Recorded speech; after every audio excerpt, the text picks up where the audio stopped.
Hello student, welcome back to elite mathematics classes.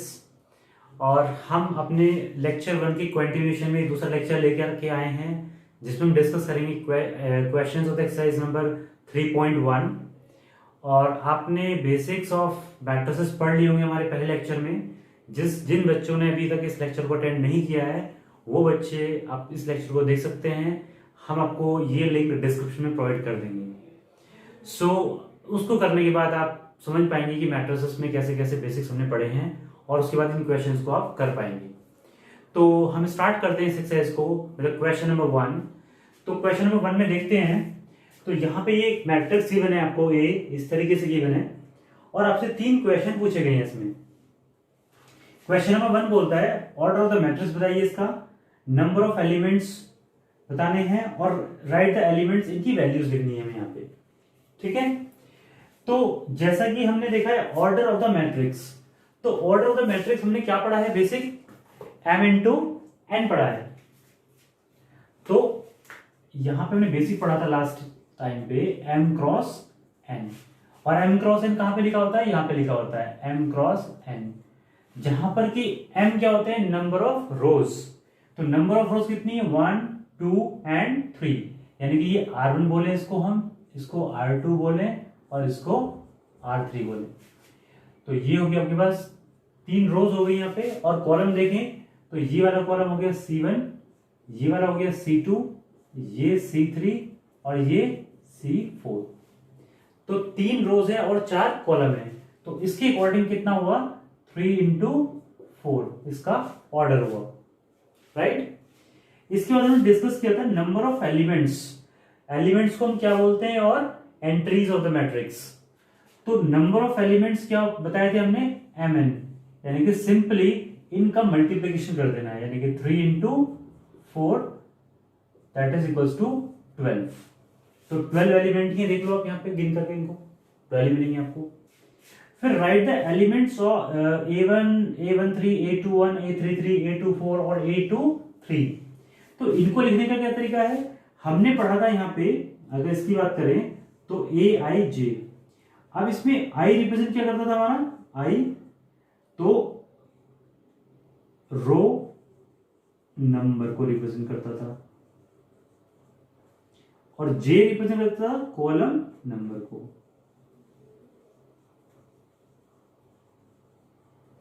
अब देखो यहां पर अगर A13 बोला है तो 1 का मतलब क्या हुआ, रो नंबर, यानी कि फर्स्ट रो का थर्ड कॉलम, फर्स्ट रो का एलिमेंट है और थर्ड कॉलम का है। तो फर्स्ट रो तो ये रही और थर्ड कॉलम ये रहा, तो यानी कि बात कर रहा है इस एलिमेंट की। तो ये एलिमेंट कौन सा है, 19। A21 second row first column, second row first column, ये वाला एलिमेंट मिला आपको 35। फिर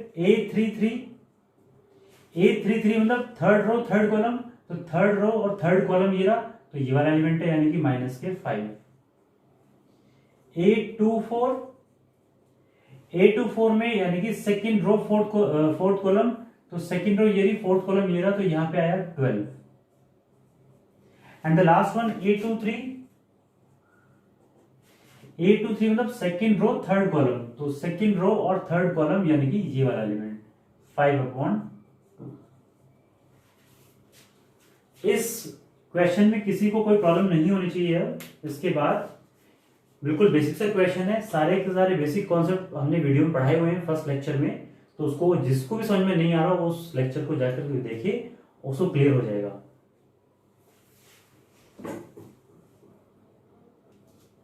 सो स्टूडेंट देखिए, नेक्स्ट क्वेश्चन की बात करते हैं। जो सेकंड और थर्ड क्वेश्चन है दोनों सिमिलर टाइप ऑफ क्वेश्चंस हैं। सेकंड क्वेश्चन में देखते हैं, if a matrix has 24 elements, what are the possible orders it can have, what if it has 13 elements. ठीक है, तो एक मैट्रिक्स है, क्वेश्चन नंबर 2। मैट्रिक्स मान लो लेट करते हैं ए मैट्रिक्स, और इसके अंदर 24 एलिमेंट्स है।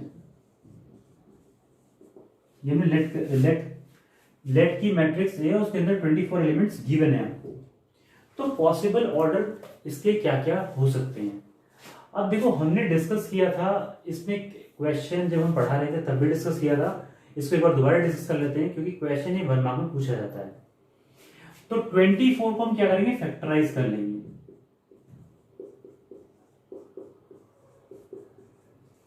और इंटू 1 दिया गया, तो ये फैक्टर्स हो गए 24 के। अब इनको दो दो पेयर में हम ब्रेक करेंगे और उसके बाद बताएंगे कि इसका क्या क्या ऑर्डर हो सकता है। ऑर्डर हमने क्या पढ़ा था, m इंटू एन की फॉर्म में पढ़ा था। तो फर्स्ट केस देख लेते हैं यहाँ पे हम, अगर हम लेट से इसको लेते हैं, सिर्फ 2 को एक तरफ लेते हैं और बाकी इन सबको एक तरफ लेते हैं, यानी कि ये वाला पोर्शन, तो ये क्या हो गया 2 इंटू 12, 2 इंटू 12 हो गया। अब अगर ये ऑर्डर है तो इसका 12 इंटू 2 भी होगा, बात सही है। नेक्स्ट में सेकंड पार्ट में हम क्या करते हैं, इन दोनों का पेयर लेते हैं, यानी कि 4 इंटू फिर बचे कितने 6, और दूसरा कितना होगा 6 इंटू 4 हो सकता है। फिर हम थर्ड की बात करते हैं, तो हम इन तीन को इस बार तीनों को लेते हैं, इन तीनों को, तो कितना हो गया 8 इंटू 3 और 3 इंटू 8, यही पॉसिबल है। आप हर एक में देखेंगे कि जो नंबर ऑफ एलिमेंट्स हैं वो कहीं पे भी चेंज नहीं हो रहे, हर एक में वही है। अब इसके बाद हम पूरा कंप्लीट ले लें ये फैक्टर, तो फोर्थ ऑप्शन क्या आएगा हमारे पास में, 24 इंटू 1 और 1 इंटू 24। इसके अलावा हमें नहीं लगता कोई इसमें पॉसिबल केस बनेगा, यही सारे पॉसिबल ऑर्डर होंगे अगर इसके पास 24 एलिमेंट्स हैं। ठीक है, आगे बात करते हैं हम जो नेक्स्ट पार्ट है इस क्वेश्चन का, कि what if it has 13 element. तो पार्ट नंबर बी की बात करें, इफ इट हैज 13 एलिमेंट्स, तो अगर 13 एलिमेंट्स होंगे तो इसके पॉसिबल ऑर्डर क्या रहेंगे, ये वो पूछने की कोशिश कर रहा है। तो अगर वो 13 एलिमेंट्स की बात करें, 13 का फैक्टर क्या क्या हो सकते हैं, कुछ भी नहीं होंगे, 13 इंटू 1 ही हो सकता है बस, इसके अलावा तो कुछ नहीं बनेगा इसके अंदर। तो पॉसिबल ऑर्डर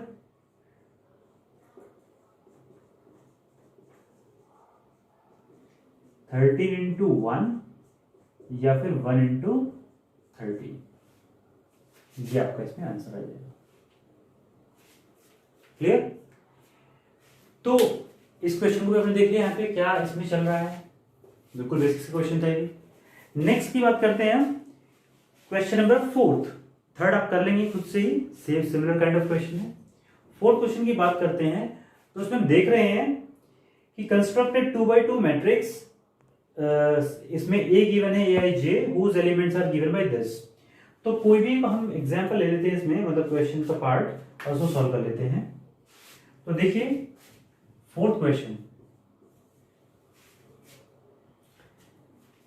2x2 की मैट्रिक्स है, A is equals to aij आपको गिवन है, और क्या ऑर्डर है 2x2 का। ठीक है जी, अब aij गिवन है, मान लो हम पार्ट डिस्कस कर रहे हैं इसके अंदर, पार्ट नंबर 3 ले लेते हैं यहाँ पे। ठीक है, तो आपको aij की वैल्यू कितनी गिवन है यहाँ पे, i प्लस 2j ओवर 2, और इसका ऊपर वाले का होल स्क्वायर है। फाइन, ये आपको गिवन है। तो अब देखो यहां पे कि इसमें सबसे पहले हम कंस्ट्रक्ट करेंगे इस मैट्रिक्स को, जो भी हमें 2x2 गिवन है। सो क्या होगी हमारे पास basic matrix, A11 A12 A21 और A22। हमने डिस्कस किया था पहले भी एक एग्जांपल लेकर के। तो अब यहाँ पे इन चारों एलिमेंट की अगर वैल्यू मिल जाए हमें, तो इस मैट्रिक्स का जो हमें निकालना था वही हमें मैट्रिक्स मिल जाएगी। तो अब सबसे पहले A11 का कर निकालेंगे हम। अब A11 के लिए हमें aij की वैल्यू गिवन है, तो i की वैल्यू 1 और j की वैल्यू भी 1 है यहाँ पे। सो 1 प्लस 2 इंटू 1 इसका होल स्क्वायर अपॉन 2। तो कितनी वैल्यू आती है यहां से 1 + 2 3, 3 का स्क्वायर 9 अपॉन 2। पहली वैल्यू क्लियर है। फिर आते हैं A12 पे। तो A12 में देखो I की वैल्यू 1 और J की वैल्यू 2 है। तो यहां पे आ गया 1 + 2 × 2 इसका होल स्क्वायर ओवर 2। तो कितना हुआ 1 + 4, 1 + 4 का मतलब 5, 5 का स्क्वायर मतलब 25 और अपॉन 2 तो रहेगा यहाँ पे। इसके बाद A21। अब इस बार यहाँ पे I की वैल्यू 2 है और J की वैल्यू 1 है, तो रेस्पेक्टिव प्लेसेस पे रख देंगे यहाँ पे 2 + 2 × 1 होल स्क्वायर अपॉन 2। यहाँ पे वैल्यू कितनी आई हमारे पास 2 + 2 4, 4 का square 16, 16 upon 2 that is become 8। Clear. इसके बाद A22 की बारे में बात करेंगे यहाँ पे। तो दोनों की वैल्यू 2 है, I भी और J भी 2 है यहाँ पे। तो यहाँ पे आ गया 2 + 2 × 2 होल स्क्वायर अपॉन 2। तो ये हो गया 2 + 4 6, 6 square is 36 upon 2 that is 18। Clear. अब इन सारी वैल्यूज को उठा के हम यहाँ पे रख देंगे। तो हमारे पास जो मैट्रिक्स थी वो बन के आ गई है ये 9/2। फिर यहां पे आइए 25/2, फिर यहां पे आइए 8 और ये आइए 18। तो ये आपका आंसर हो गया। ओके। तो इसमें आपने देखा कि हमने ये पहले भी एक एग्जांपल इससे कराया था, फर्स्ट जब हमने इसका बेसिक्स पढ़ाया था। तो आप देख रहे हो यहाँ पे कोई भी दिक्कत आपको नहीं आनी चाहिए, सिंपल से आपको कैलकुलेशन करना है और आंसर आपका आ जाएगा। तो देखिए स्टूडेंट, नेक्स्ट क्वेश्चन की तरफ मूव करते हैं हम। तो क्वेश्चन नंबर 6 है। इसमें बोला गया है find the values of x, y, z from the following equations. अभी आपको इक्वेशंस प्रोवाइडेड है, हमने 3 पार्ट हैं इसमें, हमने 2 पार्ट लिए हैं, फर्स्ट और थर्ड पार्ट, और सेकंड पार्ट भी आप इजीली कर सकते हैं उसमें। ठीक है, तो देखते हैं इसको।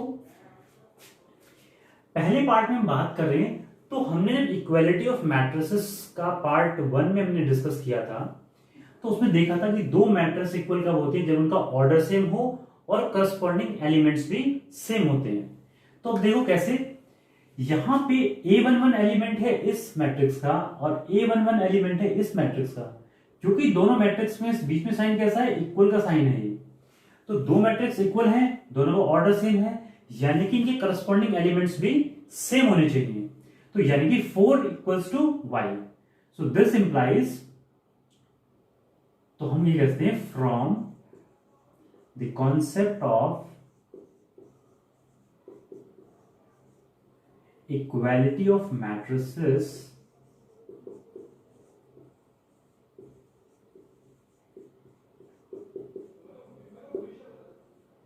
इक्वालिटी ऑफ मैट्रिसेस कॉन्सेप्ट से हम क्या बताएंगे कि y की वैल्यू कितनी आएगी हमारे पास 4, यहां से ये वाला एलिमेंट इसके ही करस्पॉन्डिंग है। 3 की वैल्यू किससे इक्वल है, z, तो z बराबर आ गई हमारे पास 3। x की वैल्यू कितनी आएगी 1, तो x की वैल्यू 1 आ गई हमारे पास। बाकी सब कुछ गिवन है इसमें। तो हमने by the equality of matrices से कॉन्सेप्ट से हमने इसको तीनों वैल्यूज को निकाल लिया। ये एकदम सिंपल क्वेश्चन था based on the concept. Now अब इसी को यूज करते हैं, हम यहाँ पे आते हैं इस कॉन्सेप्ट के ऊपर। तो अब देखो इसमें एक यहाँ पे रो 1 में एक एलिमेंट है, रो 2 में भी एक एलिमेंट है और रो 3 में भी एक ही एलिमेंट है, और जो कॉलम है वो भी हमारे पास एक ही है, सेम है। मतलब इसका ऑर्डर अगर हम बताएं तो कितनी होगी, रो कितनी है 3 और कॉलम कितना है 1, यहाँ पे भी रो कितनी है 3 और कॉलम है 1। तो पहली जो कंडीशन है वो सेटिस्फाई करती है, यानी कि ये मैट्रिक्स कैसी है, इक्वल मैट्रिसेस हैं। तो इक्वल है तो यानी करस्पॉन्डिंग एलिमेंट भी इक्वल होंगे। तो यहां से लिखते हैं हम x + y + z = 9 हम कह सकते हैं, x + z हम कह सकते हैं 5 और y + z हम कह सकते हैं 7। तो इसको इक्वेशन नंबर 1 माने, इसको इक्वेशन नंबर 2 मान लें और इसको इक्वेशन नंबर 3 मान लें। ठीक है, तो बहुत सारे तरीके से आप इस क्वेश्चन को सॉल्व कर सकते हो। आप 9th में पढ़ा है, आपने 10th में पढ़ा है, solving the equation by the different methods. तो कोई भी आप लगा लीजिए। यानी कि अगर हम x प्लस जेड की वैल्यू यहां पे रख दें या फिर y प्लस जेड की वैल्यू यहां पे रख दें, ठीक है। So put equation third in first की बात करते हैं हमने मान लो इस इक्वेशन को इसमें वैल्यूज की पुट कर दी, तो y प्लस जेड की वैल्यू कितनी है 7, तो ये x plus 7 is equal to 9, तो x इक्वल टू कितना आ गया यहां से 2 आ गया। क्लियर। अब इस वैल्यू को हम किसमें पुट करेंगे यहां पे सेकेंड इक्वेशन में, तो फ्रॉम सेकेंड में देख रहे हैं हम, तो कितना है 2 plus Z equals to 5, so z equals to कितना आ गया 3, ये वैल्यू फाइंड हो गई। अब हमारे पास x आ गया और z आ गया, तो हम यहां से y भी निकाल सकते हैं। तो फ्रॉम थर्ड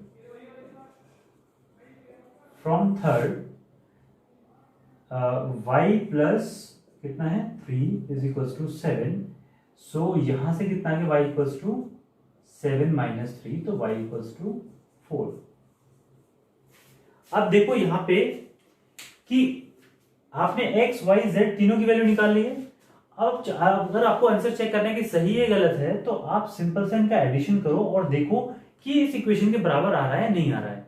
तो देखते हैं यहाँ पे 2 प्लस 3 5 और 5 प्लस 4 9, तो 9 इक्वल्स टू 9 तो बिल्कुल सही है। इन इक्वेशन में वैल्यू रखोगे आप तो आपको सेटिस्फाइड वैल्यू मिलेंगी यहाँ पे। Okay, so student next question में मूव करते हैं।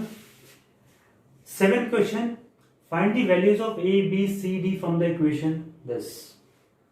अब ये हमने अभी जो पहला क्वेश्चन 6 क्वेश्चन किया है वो सिमिलर काइंड ऑफ क्वेश्चन है, लेकिन यहाँ पे एक दो इक्वेशन ज्यादा आ गई है तो उससे घबराने की जरूरत नहीं है। उसको देखो कैसे डील करते हैं। तो अब जब दोनों मैट्रिक्स इक्वल हैं तो हमारे पास क्या होगा, a माइनस बी की वैल्यू कितनी आई -1 आई है यहाँ पे, राइट। और 2a माइनस बी की वैल्यू कितनी आई है यहाँ पे 0, और 2a प्लस सी की वैल्यू कितनी आई है 5, और 3c प्लस d की वैल्यू 13। ये 4 इक्वेशन बनी हमारे पास में। अब इन 4 इक्वेशन को हम by the elimination method, by the substitution method, कोई भी जो आपको अच्छा लगता है वो लगा सकते हैं उसमें। तो यहाँ पे देखते हैं, अगर इक्वेशन नंबर 1 इसको माना हमने, इक्वेशन नंबर 2 इसको माना, थर्ड इसको माना हमने, और फोर्थ इसको माना। तो अब देखो यहाँ पे इन दोनों इक्वेशन में अगर हम क्या करते हैं, फर्स्ट में से इसको सब्ट्रैक्ट कर देते हैं यहाँ पे, तो देखो क्या बनता है, तो ये माइनस साइन हो जाएगा, ये प्लस साइन हो जाएगा, और ये भी माइनस साइन आएगा। तो ये माइनस और ये प्लस कैंसिल आउट। यहाँ पे कितना बचा, ये प्लस ए और ये -2a, यानी कि माइनस ए बचा, और यहाँ पे -1 में से 0 गया तो कुछ भी नहीं, तो -1 ही रहेगा। सो ए की वैल्यू कितनी आ गई, यहाँ से 1 आ गई। ठीक, अब फ्रॉम 1 इक्वेशन 1 से इसमें पुट कर देंगे इस वैल्यू को, तो कितना है 1 minus B is equals to -1। This implies minus B is equals to -2, और माइनस से माइनस साइन कैंसिल आउट होकर ये बचेगा b इज इक्वल्स टू 2। ये b की वैल्यू भी आ गई। अब आगे मूव करते हैं, a की है, b की हमारे पास आ गई है, तो यहां से देखो फ्रॉम इक्वेशन नंबर 3, अब इक्वेशन नंबर 3 में क्या है 2a, a की वैल्यू कितनी है 1, so 2 into 1 plus C is equals to 5, तो c is equals to 5 minus 2, तो c बराबर कितना आ गया आपके पास 3। क्लियर है? नेक्स्ट मूव करते हैं आगे। अब फ्रॉम इक्वेशन फोर्थ में देखो c की वैल्यू मिल गई हमें, सो 3 इंटू सी की वैल्यू कितनी है 3 plus D is equals to 13, तो 9 plus D is equals to 13, तो d is equals to 13 minus 9, so d is equals to कितना आ गया 4। तो इन दिस वे आपने देखा कि सारी वैल्यूज को आपने बारी बारी करके निकाल लिया और बहुत इजी तरीके से निकाल लिया। तो किसी भी क्वेश्चन में अगर आप देखते हो कि बहुत ज्यादा डिफिकल्ट से क्वेश्चन दिखाई दे रहा तो उतना डिफिकल्ट होता नहीं है, ओके, ये एमसी क्वेश्चन है और अब आपके लिए जो एग्जाम्स में एमसी क्वेश्चंस आने शुरू हो गए हैं। नेक्स्ट आपके क्वेश्चन का फॉर्मेट बिल्कुल चेंज होगा और आप देखेंगे उसमें एमसीक्यू क्वेश्चन तो बहुत इंपॉर्टेंट हो गए हैं। और ये एमसीक्यू क्वेश्चन क्या होता है कि बहुत ही बोले तो इनको बहुत ही कॉन्सेप्चुअल क्वेश्चंस होते हैं। ये सिर्फ आपके कॉन्सेप्ट्स को चेक करने के लिए बनाए जाते हैं कि आपने कॉन्सेप्ट को थोरोली पढ़ा है नहीं पढ़ा है, या फिर आपने ऐसे क्वेश्चन को रट रटा के या फिर जैसे भी आपने क्वेश्चन को निकाला है। तो यहाँ पे कॉन्सेप्ट बेस्ड क्वेश्चन है, देखो कैसे। A is equals to Aij m cross n is a square matrix if कौन सी कंडीशन में मतलब ये मैट्रिक्स स्क्वायर मैट्रिक्स होगी। तो हमने पढ़ाया था आपको, जब स्क्वायर मैट्रिक्स के बारे में बात कर रहे होते हैं तो स्क्वायर का मतलब जिसकी लेंथ और ब्रेथ दोनों बराबर हो। अब मैट्रिक्स के इसमें लेंथ और ब्रेथ तो होती नहीं है, तो लेंथ और ब्रेथ जो रिप्रेजेंट करता है वो कौन होता है, वो होता है उसका रो और कॉलम, यानी कि नंबर ऑफ रोज और नंबर ऑफ कॉलम्स। और नंबर ऑफ रोज को कौन रिप्रेजेंट करता है, m, और नंबर ऑफ कॉलम को n। तो जब दोनों ही बराबर होंगे तब इनकी लेंथ और ब्रेथ क्या होगी, बराबर होगी। और वो कौन सा केस होगा, जो आपका केस नंबर 3 है। यानी कि जब m is equals to n होगा तब हमारा ये केस स्क्वायर मैट्रिक्स का केस बनेगा। ओके,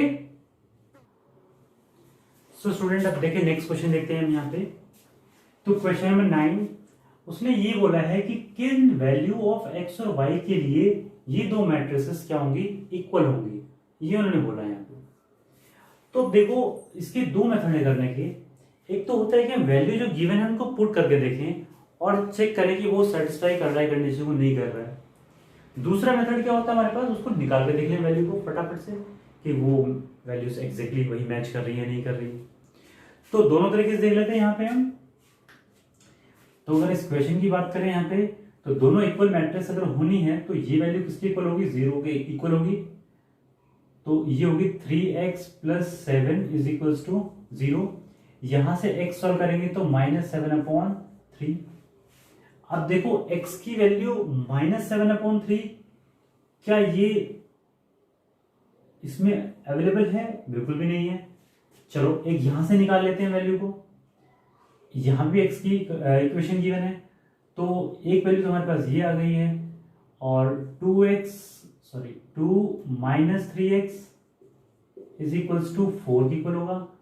तो -3x इक्वल्स टू 2 आ गया यहाँ पे और x इक्वल्स टू 2/3 माइनस में क्या हमारे पास -2/3 कहीं वैल्यू है x की, तो यहां पे एक वैल्यू दिखाई दे रही है मुझे, है ना। तो देखो इसमें क्या है कि ये वाला ऑप्शन चला गया आपका, यहां से ये वाला भी चला गया। अच्छा वो कह रहा है नॉट पॉसिबल टू फाइंड, तो ये तो हो ही नहीं सकता क्योंकि इक्वेशन सिंपल है और सिंपल सा सॉल्यूशन का मिल रहा है हमको, तो ये वाला भी ऑप्शन चला गया। अब देखो आपने एक ही वैल्यू चेक की यहां से और उससे आपको आंसर मिल गया है ना। दूसरी वैल्यू निकालना चाहते हैं वो भी निकाल लीजिए आप। देखो अब यहां पे देखो इसको इससे कंपेयर करेंगे तो 5 is equals to y - 2, so this implies y is equals to 7 ही वैल्यू आएगी जो इसको सेटिस्फाई कर रही है। यहां से देख लेते हैं y + 1 इज इक्वल्स टू 8, तो y is equals to again 7। तो जो हमारा इस क्वेश्चन में जो आंसर बन रहा है वो प्रॉपरली आंसर हमारा सी मैच कर रहा है ना। और अगर आप देखो ध्यान से कि दूसरा मेथड क्या है, अगर इसको हम पुट करके देखें तो 7 को पुट करो y की जगह पे यहाँ पे, तो कितना आया 7 + 1 8, तो 8 के बराबर ही होना चाहिए क्योंकि दोनों मैट्रिक्स इक्वल होना है।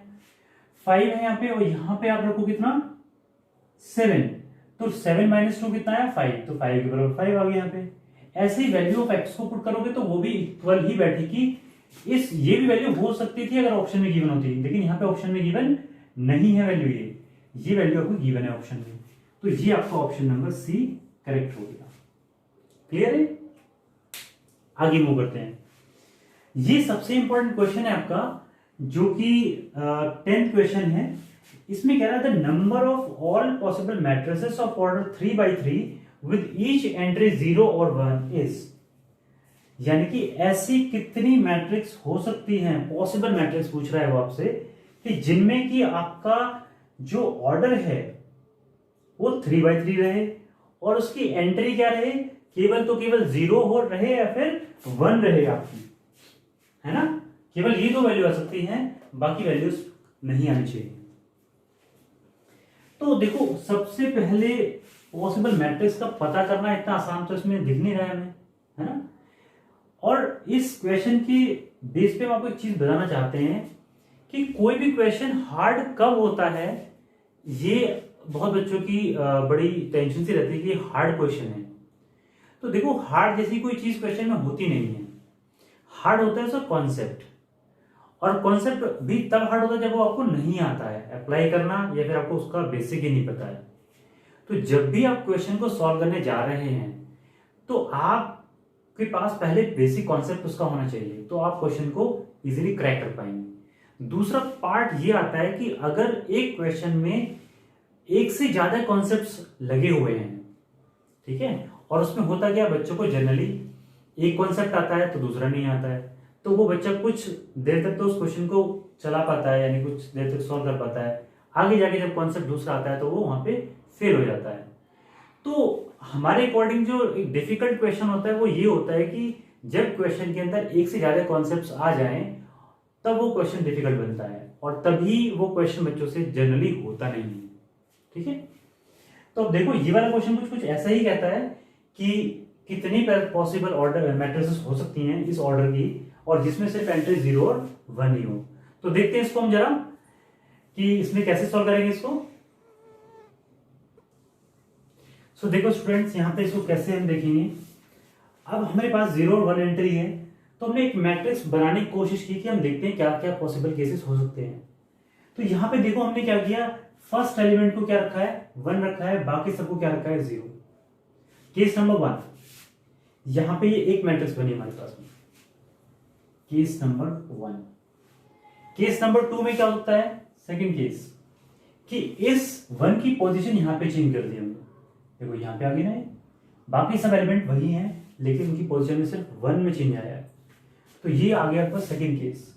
फिर आपने क्या किया, इसकी पोजीशन को यहां पे खिसका दिया, तो ये आ गया थर्ड केस। तो ऐसे हमारे पास कितने केसेस बनेंगे, तो हमारे पास जगह भी नहीं होगी कॉपी में इतनी बनाने की, तो है ना। तो कैसे बनाओगे इसको, तो ये क्वेश्चन मतलब ऐसे तो होने वाला नहीं है। तो देखो यहां पे क्या कॉन्सेप्ट है, एक मैट्रिक्स हमने 3x3 के लिए, और हमने देखा यहां पे कितने एलिमेंट्स होंगे, 9 होंगे, तो 9 प्लेसेस हमने ड्रॉ कर लिए यहां पे। अब इस प्लेस पे कौन कौन बैठ सकता है, वो है 0 और 1। 0 और 1 ही आ सकते हैं क्योंकि क्वेश्चन में गिवन है आपको। तो यहां पे भी 0 1, यहां पे भी सेम केस, यहां पे भी सेम केस, हर जगह पे। तो अगर आपने परम्यूटेशन एंड कॉम्बिनेशन पढ़ा है तो वहां पे कॉन्सेप्ट आता है, if there are n places, sorry if there are n numbers and r places, तो उनको हम कैसे प्लेस करते हैं, उन नंबर्स को हम कैसे प्लेस, कितने नंबर ऑफ वेज में प्लेस कर सकते हैं, तो वो होता है हमारे पास n raise to the power r ways, ठीक है, यानी कि टोटल वेज। दोबारा सुनिए एक बार, कि अगर हमारे पास n नंबर्स हैं और r प्लेसेस हैं उनको प्लेस करने के, जैसे यहां पे नंबर कितने हैं, 2 नंबर हैं, 0 और 1, और प्लेसेस कितने हैं प्लेस करने के लिए, हमारे पास 9 प्लेसेस हैं। तो उनको कितने तरीके से हम प्लेस कर सकते हैं, तो यहां पे n की वैल्यू कितनी है, 2, और r प्लेसेस की वैल्यू कितनी है, 9। तो 2 रेज़ टू द पावर 9 कितना होता है, 512, और 512 ऑप्शन कौन सा आपका, डी ऑप्शन। क्लियर है। तो यानी कि इस फॉर्मूले में n जो है वो कितना है, क्या है, नंबर्स ऑफ थिंग्स बोल सकते हैं इसको, और r क्या रिप्रेजेंट कर रहा है, नंबर ऑफ प्लेसेस, जिसमें कि हम इन थिंग्स को प्लेस करेंगे। ओके, तो स्टूडेंट्स ये हमारी एक्सरसाइज 3.1 थी। आई होप कि आप सब लोगों को ये क्लियर हो गई होगी। जिसको भी क्लियर ना हुई हो वो हमें कमेंट बॉक्स में लिखे, हम उसको वहीं पे रिप्लाई करने की कोशिश करेंगे, और पॉसिबल होगा तो उसको जैसे भी पॉसिबल हो पाएगा उसको हम रिप्लाई जरूर करेंगे। दूसरी चीज हम आपको बताना चाहते हैं कि कुछ क्वेश्चंस जो एनसीईआरटी में आ रहे हैं वो मिसप्रिंटेड है। तो अगर कहीं पे कोई एरर आपको दिखाई देती है तो उसको भी आप कमेंट बॉक्स में लिखिए, हमें बता सकते हैं। उसको हम नेक्स्ट वीडियो में जरूर रेक्टिफाई करेंगे और वहां पे आपको जरूर बताएंगे कि यहाँ पे एरर ये रह गई थी, ये यहाँ पे मिसप्रिंटिंग का केस था ये। ओके, तो आई होप कि ये अब इसमें कोई भी डाउट्स नहीं रहेगा आपको। और अगर आपको ये वीडियो हमारी अच्छी लगी हो तो हमारे चैनल को लाइक करिए, सब्सक्राइब करिए और शेयर करिए अपने फ्रेंड्स को।